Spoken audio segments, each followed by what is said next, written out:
자, 우리는 이전 시간부터 해서 기도할 때도 그런 표현을 했습니다만 예수님을 믿는 사람으로 이미 우리가 하나님께 받은 것들이 있는데 하나님께서 깜짝이라고 이걸 줄까 말까 줬다가 뺏었다가 그래서 우리가 못 누리는 게 아니라 우리가 이미 누리고 있거나 아니면 누려야 하는데도 우리 하나님의 마음을 충분히 알지 못해서 그걸 못 누리고 있을 때가 참 많이 있거든요.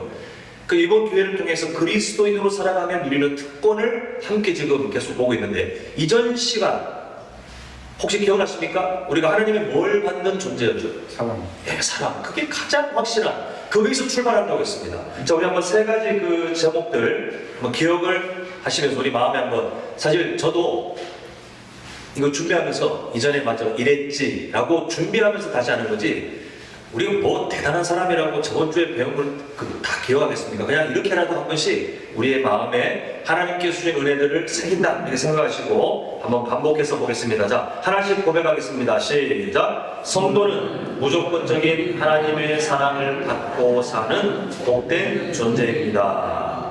자, 두 번째 또 보겠습니다. 시작. 예수님의 십자가 사랑을 아는 만큼 하나님의 사랑도 올바로 알 수 있습니다. 자, 마지막 세 번째 시작. 멸망에서 생명으로 옮겨지는 믿음조차도 하나님의 선물입니다.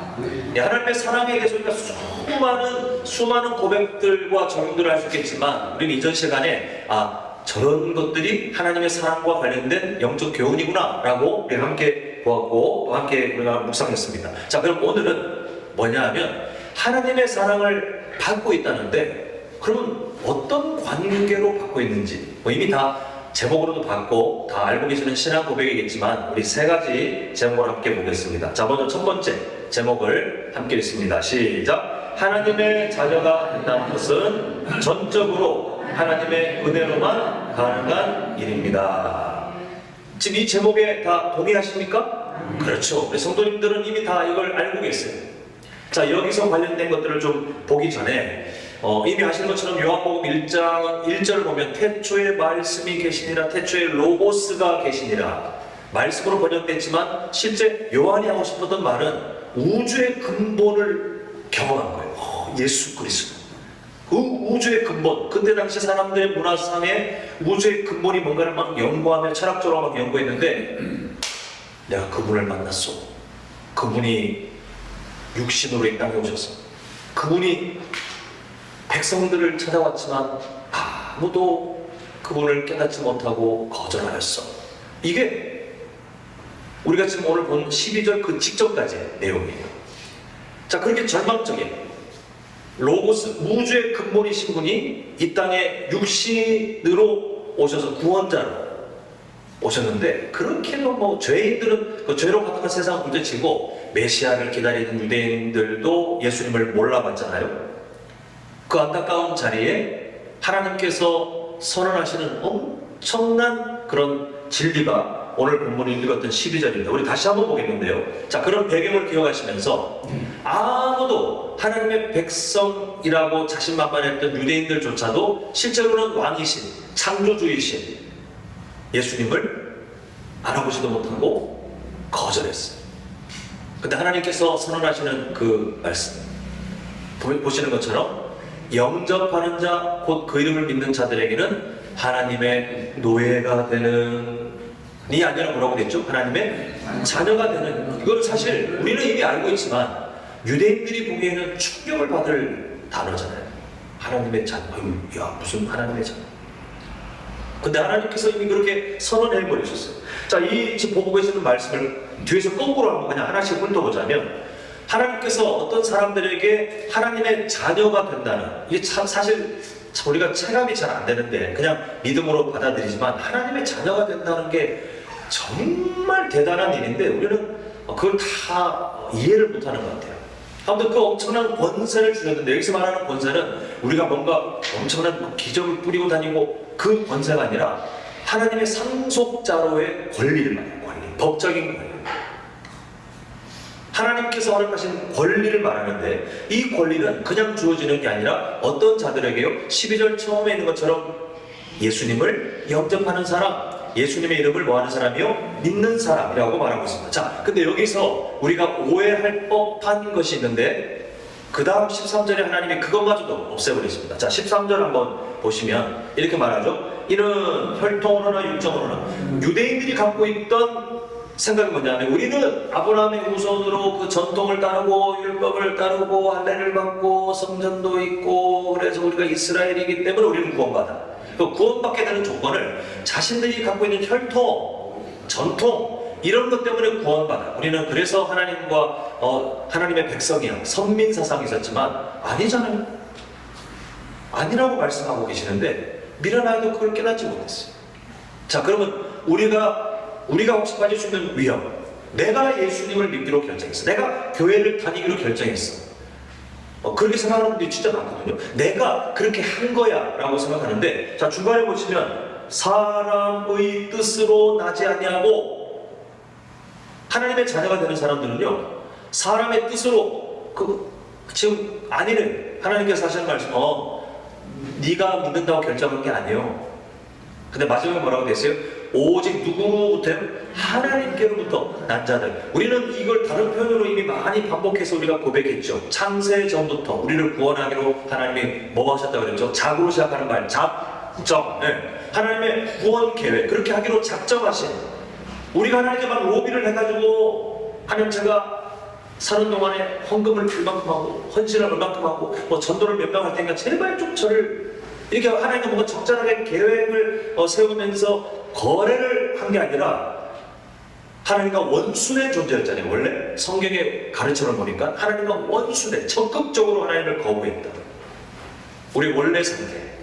그런데 바로 그런 상태인데 하나님이 부으시면서 내가 너를 구원할 거야. 내 아들 예수를 너를 위해 십자가에 죽게 할 거야. 하나님의 그 구원 계획을 통해서 난 자들이 바로 예수님을 영접하는 자들이라는 거예요.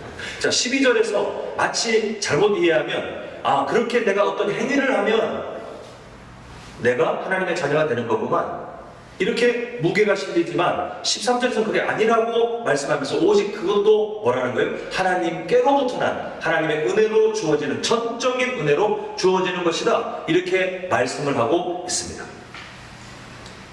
저번에 한번 이런 표현을 했었는데 하나님의 마음이 느껴지십니까? 저는 성경 곳곳에 하나님께서 막 애가 타셔가지고 여기도 적어놓고 저기도 적어놓고 여기도 적어놓고 저기도 적어놓고, 이 하나님의, 제가 이제 설명드릴 이 하나님의 마음을 우리가 혹시 놓칠까봐, 우리가 알고 있지만 자꾸 의심할까봐 하나님께서 곳곳에 그냥, 그게 뭐냐면요, 내가 너를 사랑하여 내가 직접 나의 자녀로 삼아노라. 내가 정했기 때문에 아무도 바꿀 자가 없으니 안심하라. 이게 성경 곳곳에 계속 우리에게 전해지는 하나님의 마음이에요. 저는 구원과 관련된 복합적인 여러 적용점들이 있겠지만 성도님들의 출발점은 뭐냐면 하나님의 한량없는 그 은혜의 자유함을 누리셔야 돼요. 그 마음대로 살라는 의미가 아니니까 오해하지 마시고, 하나님께서 주신 그 엄청난 자격, 내가 너를 사랑하여 내가 너를 구원했는데 이거는 내가 정한 것이니 아무도 바꿀 수가 없으니 안심하라.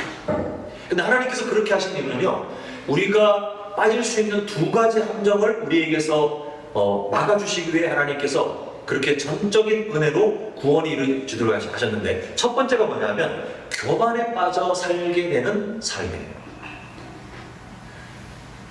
아까도 보았지만 예수님께서 우리의 구원자로 오셨고 우리가 예수님을 믿게 된 것처럼 보이지만, 내가 교회를 다니기 시작한 것처럼 보이지만, 그러나 알고 보니 그마저도 누구에게로부터 난 자들이에요. 영접하는 자가 하나님께로부터 난 것처럼 그마저도 하나님의 선물이더라, 하나님께서 그렇게 만들어주신 거다라는 게 우리의 신앙 고백이잖아요. 아예 구원과 관련하여 하나님의 자녀가 되는 일에 대해서 하나님께서는 인간의 그 어떤 공로도 아예 그냥 이런 지하 하나님께서 막아버리신 것을 보게 돼요. 근데 만약에 내가 믿게 되었지, 내가 왔지, 내가 예수님을 믿는 걸 결정했지, 그렇게 생각하는 교만.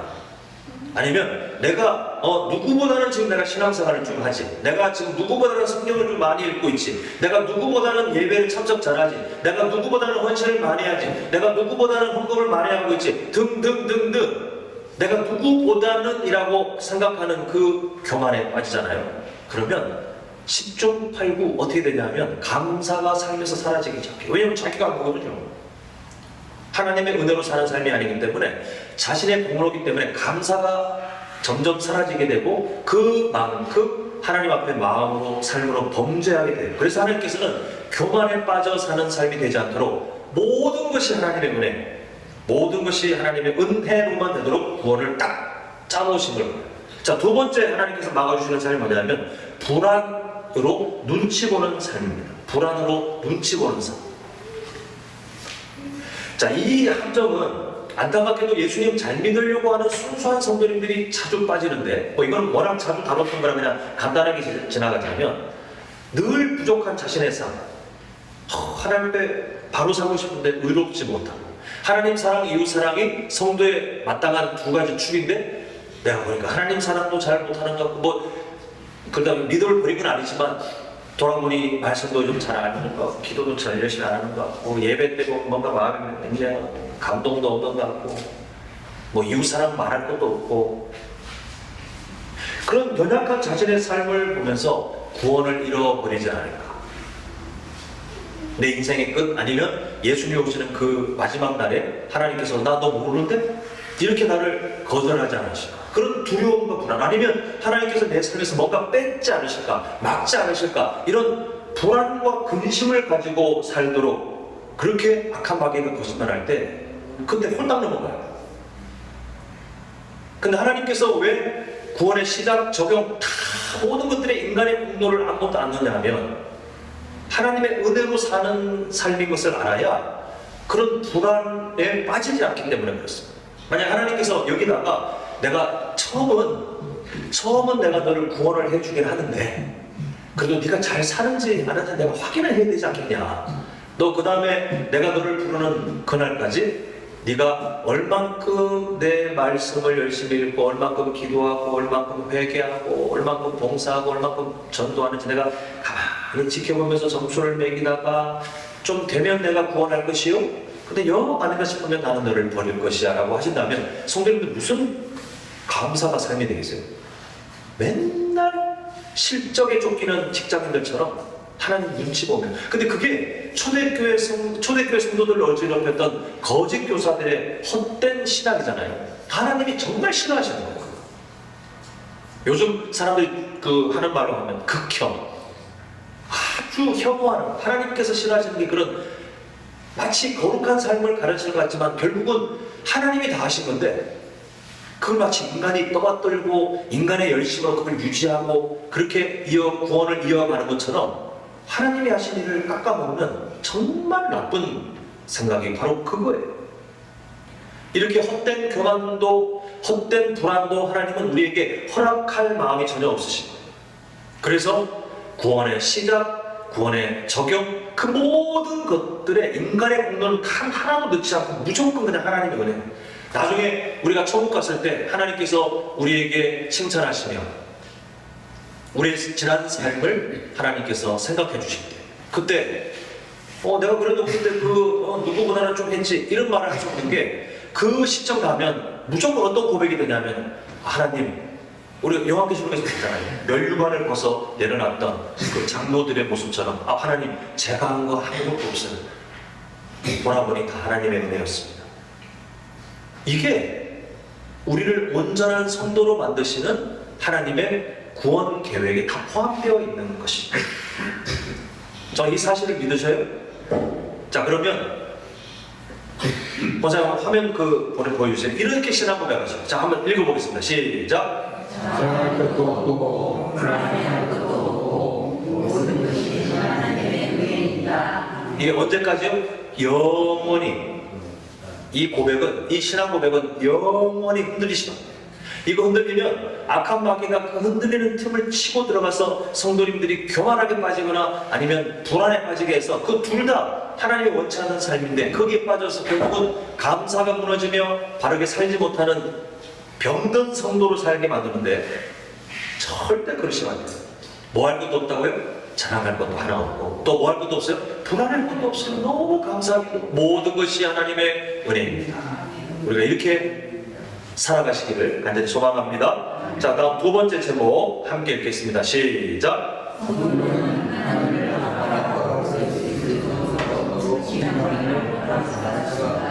자, 우리가 예전에 갈라디아서 또 아니면 다른 그 관련된 구원관과 관련된 내용들을 다룰 때 우리가 충분히 이거는 오늘 뭐 새로 듣는 게 아니라 아마 어찌 보면 지겹도록 제가 강조를 많이 했던 부분이라 아시겠지만 우리는 다시 한번 알고 있는 이 진리를 몰라서 다시 보는 게 아니라 훈련 공동체는 바로 그거예요.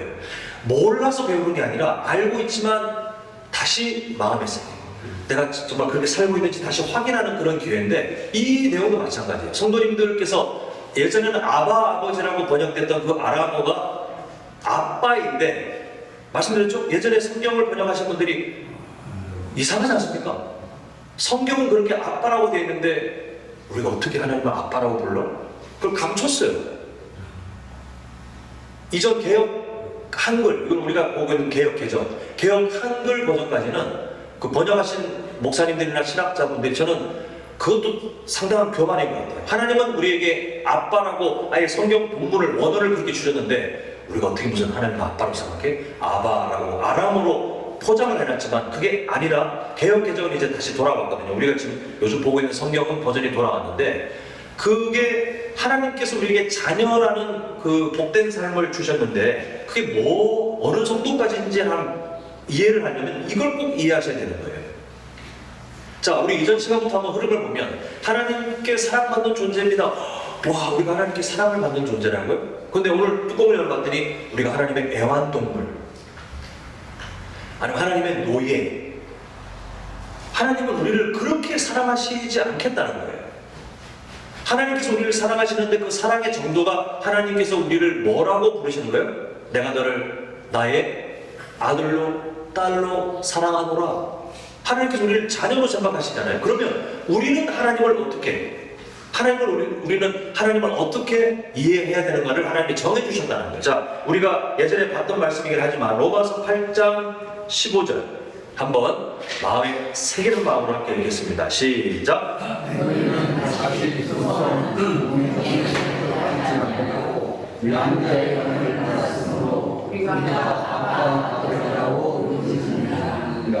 예, 솔직히 하나님을 아빠라고 부르는 것은 우리가 유교 사상에 사로잡혀 있는 우리는 좀 아직은 좀 어색하긴 해요. 아직은 좀 우리가 약간은 좀 어려운 부분이 있다 할지라도 뭐 어떡하겠습니까? 하나님이 그렇게 정해놓으신 거예요. 우리는 빨리 하나님께서 이렇게 해놓으신 그 자리에 빨리 가야 돼. 하나님께서 아빠라고 우리가 생각해 주길 바라시는 그 성도님들께 하나님께서 나는 네가 나를 아빠라고 불러줬으면 그렇게 생각해 줬으면 좋겠어 라고 말씀하시는 그 말씀을 우리가 절대 잊지 말아야 되겠는데 이것과 관련된 두 가지 삶을 한번 정리해 보려고 합니다. 첫 번째가 뭐냐면 자녀의 마음으로 살아가셔야 돼요. 아까 읽어드렸던 로마서 8장 16절 처음에 이렇게 돼 있어요. 너희는 다시 무서워하는 종의 영을 받지 아니하라. 그 자녀의 마음과 노예의 마음은 뭐가 차이가 있냐면 자녀의 마음은 사랑하는 마음, 감사하는 마음으로 하루를 치러나갈 수 있지만 노예의 마음은 눈치를 봐요. 두려워합니다. 근심해요.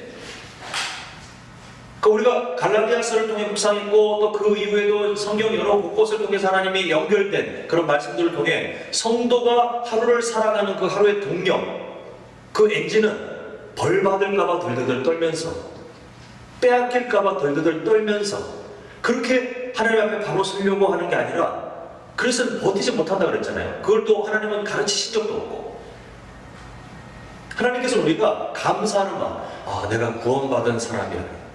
매일마다 아침 눈 뜨면 내가 원래는 하나님과 원수된 존재였는데 지금은 하나님의 자녀로 내가 오늘 또 하루를 시작한다. 여기서 우리 삶의 모습들이 달라지기 시작하는 거예요.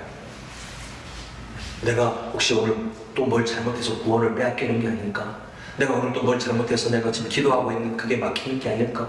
내가 뭘 잘못해서 벌 받는 게 아닐까? 등등. 이거는 자녀의 마음이 아니라 노예의 마음, 노예의 마음. 오늘날 한국교회에 성도님들은 아니시길 정말 간절히 바라는데 오늘날 한국교회에 노예의 마음으로 살아가면 그게 마치 거룩인 것처럼 착각하며 스스로 만족하는 분들이, 불쌍한 분들이 너무 많아요. 근데 오늘 로마서 8장 15절 그게 아니잖아요. 두려워하는 노예의 영을 우리에게 주신 적이 없다는 거예요. 노예의 마음으로 살도록 하시지 않고 누구의 마음으로 살게 하셨다고요? 지금 보시는 것처럼 자녀의 마음으로 살도록 하나님이 바꾸셨어요. 그게 어디에 담겨 있냐면 너 나를 아빠라고 생각하며 살아라. 그 친밀함,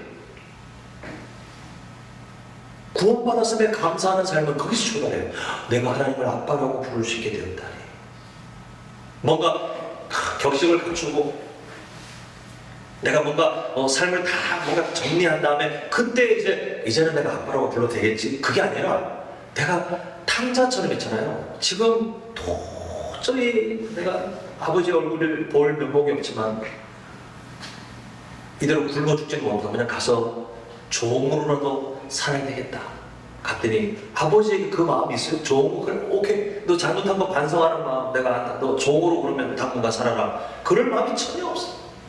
이미 아들이 한 번도 종으로 생각한 적이 없어요. 아들로 사랑해 주잖아요.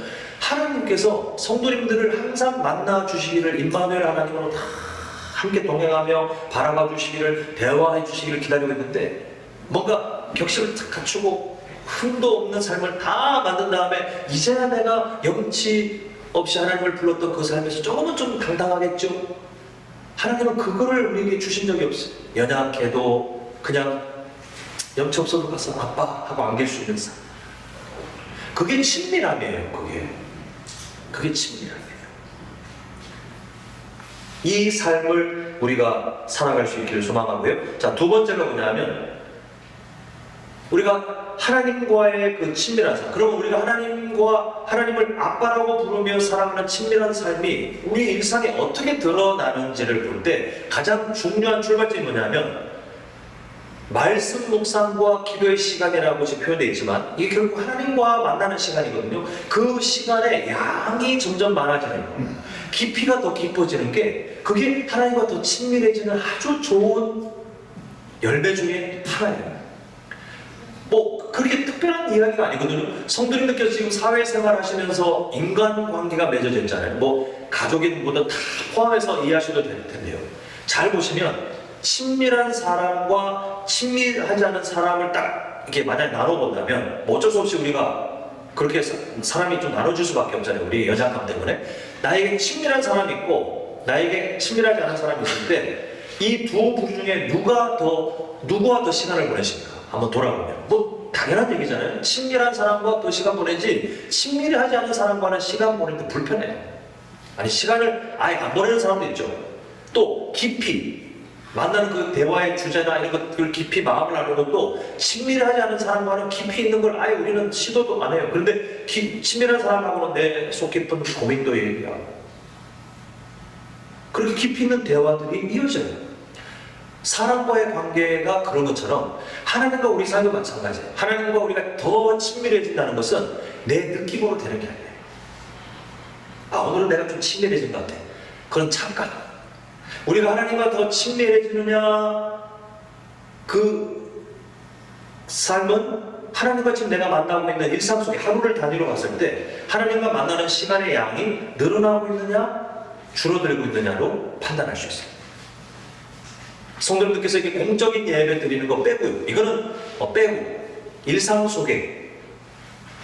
근데 가장 좋은 우리가 하나님과 만나는 시간을 가장 건강하게 할 수 있는 그 시간이 바로 하나님의 말씀을 읽고 또 말씀을 묵상하고 아니면 기도하며 그 시간들이 24시간 중에 성도님들의 삶의 비율이 딱 정해져 있을 텐데 이게 지금 줄어들고 계신지 아니면 그냥 현상 유지만 하고 계신지 아니면 잘하고 계신지를 돌아보셔야 되겠고 그 시간들을 더 깊이 하나님께 내 삶을 다 내어놓는지 아니면 그냥 비상적으로 그냥 뭐 하나님께 뻔한 기도 그렇게 그 시간들을 그렇게 하고 있는지 그냥 형식적으로 말씀을 읽고 지나가는지 그 시간의 양과 시간의 깊이를 한번 잘 생각해 보세요. 그러면 성도님들께서 하나님을 아빠라고 존중하며 그 친밀한 관계를 얼만큼 힘쓰고 있는지를 스스로 판단할 수 있는 기준이 생기는데요. 성도님들 우선 하나님의 마음을 꼭 기억하셨으면 좋겠어요. 하나님께서는 성도님들께서 이런 표현은 그냥 제가 인간적인 표현이긴 하지만 그냥 예로 말씀드린 건데요. 하나님께서는 성도님들께서 하나님을 귀찮게 해주길 바래요. 할 수 있는 한 더 많이 대화, 할 수 있는 한 더 하나님의 마음을 말씀을 통해 마주하기를 그렇게 하나님은 갈망하고 계세요. 성도님들만 따라가시면 됩니다. 바라기를 성도님들, 지금까지 열심히 살아오신 삶의 모습들, 지금까지 성도로서 열심히 살아오신 삶의 모습들이 지금 이런 예배 태도 안에 보여지긴 하지만 이게 우리의 목적지가 아니잖아요. 우리는 계속 오늘 함께 기도한 제목처럼 훈련 공동체, 우리는 계속 자라가야 돼요. 언제까지? 우리의 삶이 끝나는 그날까지. 우리를 자녀로 부르시고 너희들 나를 아빠라고 불러주시면 좋겠어. 아빠라고 나를 생각해 주시면 좋겠어. 그렇게 친밀하게 만났으면 좋겠어. 그렇게 바라시는 하나님의 마음에 우리가 동참하여 자녀의 마음으로 그리고 말씀 묵상과 기도의 시간을 더 많이 더 깊이 그렇게 하나님과 친밀한 교제를 쌓아가는 우리 모두의 삶이 될 수 있기를 간절히 소망합니다. 자, 마지막 세 번째 제목 함께 보겠습니다. 시작. 하나님의 자녀답게 산다는 것은 아버지의 성품을 닮아가는 것입니다. 자, 하나님의 자녀로 산다는 것의 방향을 한번 점검해 보겠는데요. 자, 우리 에베소서 5장 1절을 한번 보도록 하겠습니다. 보면 그러므로 사랑을 받는 누구와 같이요? 예, 지금 오늘 우리 주제입니다. 하나님의 자녀가 맞다면 그 다음에 이제 그 결과가 나옵니다. 우리가 하나님의 자녀로 사랑을 받고 있는 게 맞잖아요. 앞으로 받게 될 것을 말씀드리는 게 아니라 예수님 믿고 계시면 이건 명확한 이미 하나님의 자녀라는 엄청난 권리와 특권을 우리가 누리게 되었는데 그렇다면 우리는 어떻게 살 것인가를 말하고 있는 게 에베소 5장 1절입니다. 너희는 하나님을 뭐하는 자가 되고요? 본받는 자가 되고 이렇게 말하고 있습니다. 이 본받는 자가 된다는 것, 이거는 사실 성도님들의 가정에 이미 일어나고 있었던 일. 잠깐 친밀한 시간의 양과 깊이를 말했잖아요. 자, 한 예를 듭니다. 어떤 부모님이 있고 자녀가 있는데 어떤 뭐 이유든 간에 그런 일들 많이 있잖아요. 아예 떨어져가지고 1년 중에 결혼과 직면처럼 1년 중에 한 번 만나서 뭐 1시간 대화하고 또 떨어져서 또 그 다음에 다음 해 또 1년 중에 1시간 만나서 떨어져요. 자, 이 부모님의 삶이 이 자녀와 친밀한 관계로 시간의 양과 깊이를 볼 때 턱없이 부족하죠. 그러면 그 아이가 부모의 삶을 닮을까요? 안 닮을까요? 뭐 타고나기를 유전자 때문에 타고나기를 외모 좀 닮고 약간의 어떤 성격이 닮는 건 모르겠지만 사실 우리가 좋은 점만 일단 생각합시다. 좋은 점만. 부모님이 갖고 있는 좋은 점 있잖아요. 부모님이 갖고 있는 장점들. 그게 자녀가 그 부모님과 함께 생활하고 함께 친밀한 관계를 누리고 그렇게 함께 만나는 시간들이 늘어나면 늘어날수록 그걸 가르치지 않아도 그 부모의 좋은 모습들을 자녀가 보면서 그를 본받게 돼요. 이게 하나님께서 부모들에게 주신 사명이거든요. 그렇게 해서 본받게 하도록 하라. 그러니까 우리가 하나님께 대해서도 그대로 적용돼요. 우리가 하나님과 송구영신 예배 때 한번 만난다. 그 이후로는 한 번도 말씀 안 읽고 한 번도 기도도 안 하고 그냥 그렇게, 물론 그런 삶은 불가능한 겁니다. 하나님께서 그냥 안 두시거든요. 근데 예를 들자면 만약 그런 삶이 있다면 그 사람은 하나님을 본받을 수가 없어요. 근데 하나님께서 오늘 우리가 기도한 제목처럼 훈련 공동체, 우리의 영적 성장을 하나님께서 도우시며 우리를 자녀로 사랑하시면서 더 깊이 만나주시려고 하고 우리가 때로는 원치 않아도 하나님께 우리의 삶을 막 깎아내고 만지셔서 하나님과 친밀한 시간이 더 양이 늘어나게 하고 그 깊이가 더 깊어지게 하나님께서 우리를 만들어 가시면 우리는 어느 순간 누구를 본받는 사람으로 자라가게 된다는 겁니까? 하나님을 본받는 사람으로. 그게 당연한 이치라는 거예요. 그게 그 성도님께서 무슨 부담을 가져가지고 야 내가 이거 본받지 않으면 나 뭔가 벌 받을 것 같고 아니라니까요. 그게 아니라니까요. 이거 무슨 시적 채우는 것처럼 의무감에 내가 그냥 이렇게 해야 될 것 같은 의무감이 아니라 하나님과 친밀한 관계가 우리가 더 많아지는 만큼 우리는 하나님을 닮고 싶어지는 사모하는 마음이 생겨요. 하나님의 그 성품에 동참하고 싶은 도전들을 성령께서 깨닫게 하실 때 그게 우리가 동의하고 그 삶을 살고 싶은 마음을 하나님께서 허락하신다니까요. 그렇게 순종하면 우리가 늘 말하는 삶의, 그게 삶의 예배, 일상 속에 하나님의 성품에 동참하고 싶은 그 선한 마음이 점점 자라나고, 그래서 이제는 잘 되지 않았지만 그 말씀에 순종해서 한번 해보고, 실패해도 또 한 번 해보고, 또 실패해도 그 말씀에 내가 사모하며 그렇게 살고 싶어지니까 또 순종을 몸부림쳐보고, 그게 하나님이 기뻐하시는 삶의 예배예요.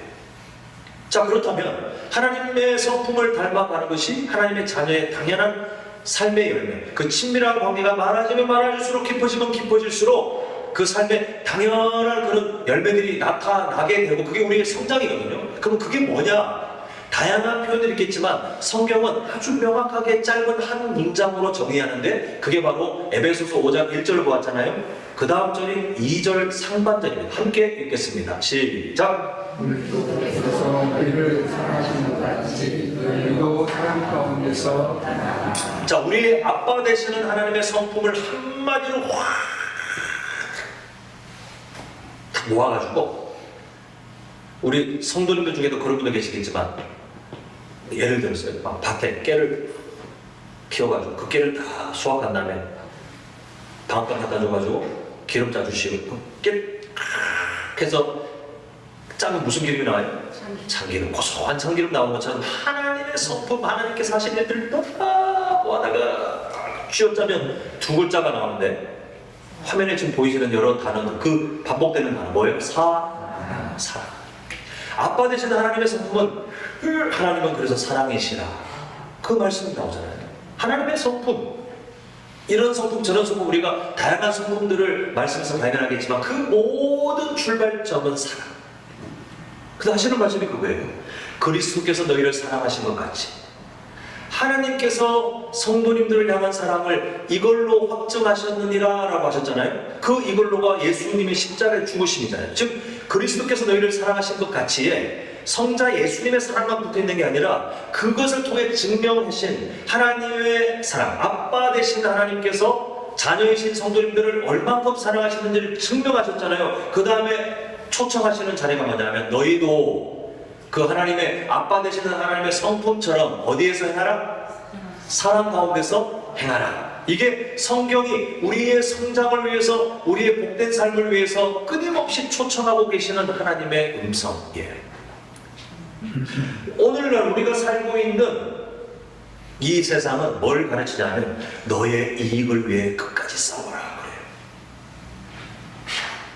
너의 이익을 위해, 만족을 위해서 끝까지 포기하지 말고 싸워라.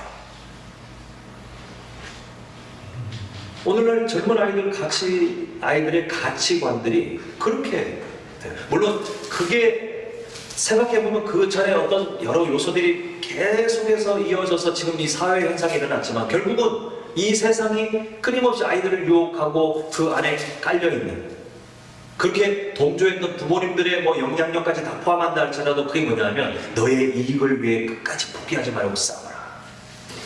그 이기심이잖아요. 자기 중심적인 삶. 그게 이 시대의 전반적인 가치관이 되고 있어요.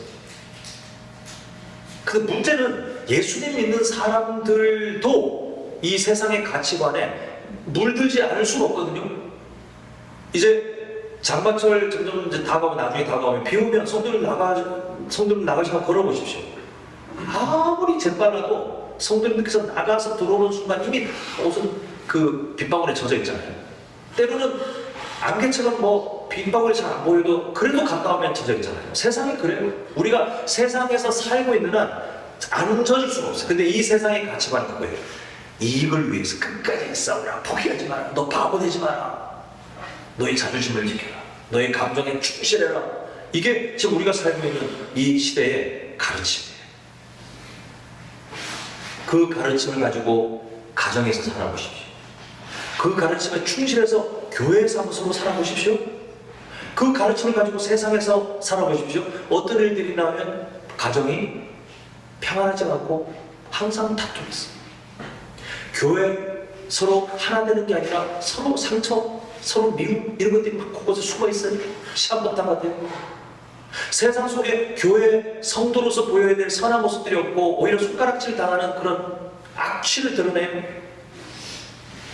결국 뭐냐 하면 화면에 보시는 것처럼 하나님 아빠 되시는 하나님의 성품을 압축해놓으니 사랑, 그리고 우리를 초청하시기를 그 사랑 가운데서 살아가는 게 하나님의 자녀다운 삶이니라, 그게 너희들이 복받는 삶이니라, 이렇게 말씀하시면서 우리의 삶을 계속 끌고 오시는데, 우리가 그 하나님의 부르심을 뿌리치고 세상의 가르침, 너의 이익을 위해, 너의 만족을 위해, 너의 감정에 충실하며 끝까지 싸워라, 포기하지 마라, 너 손해보지 마라, 이 세상의 가치관에 순종하고 살면 성도로서 교회에서 안 좋은 것들만 계속해서 나타나게 되어 있어요.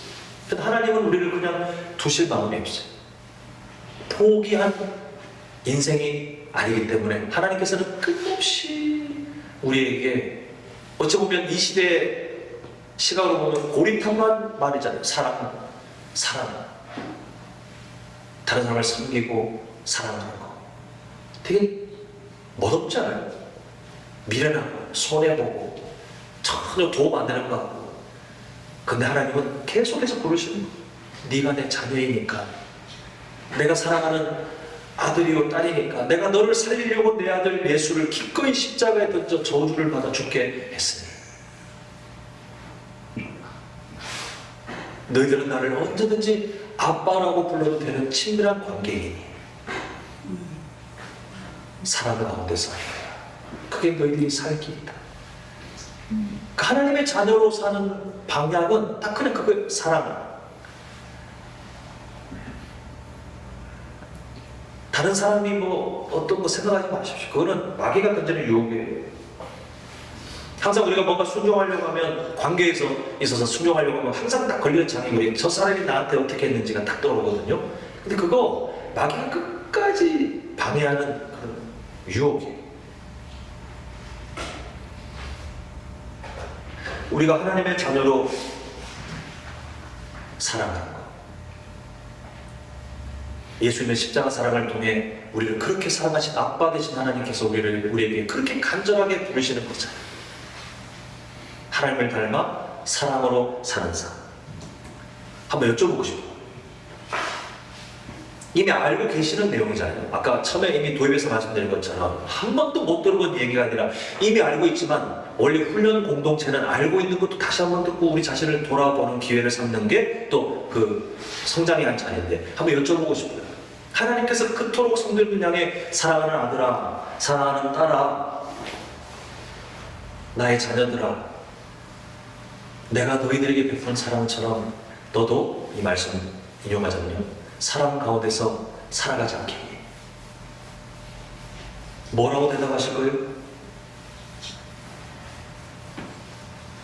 그게 성도님들의 지금 영적 수준이에요. 뭐라고 대답하실 거예요? 이왕이면 그래도 우리가 예수님 믿는 사람이잖아요. 잘하고 있느냐 못하느냐, 왜 못하느냐 이걸 말하는 게 아니라 우리는 잘하고 있는 중인데 하나님은 오늘 기회를 통해 우리에게 잘하도록 말씀하시는 거죠. 성장하도록 부르시는 겁니다. 그럼 우리가 어떻게 해야 돼요? 하나님, 제가 참 어렵지만 순종할게요.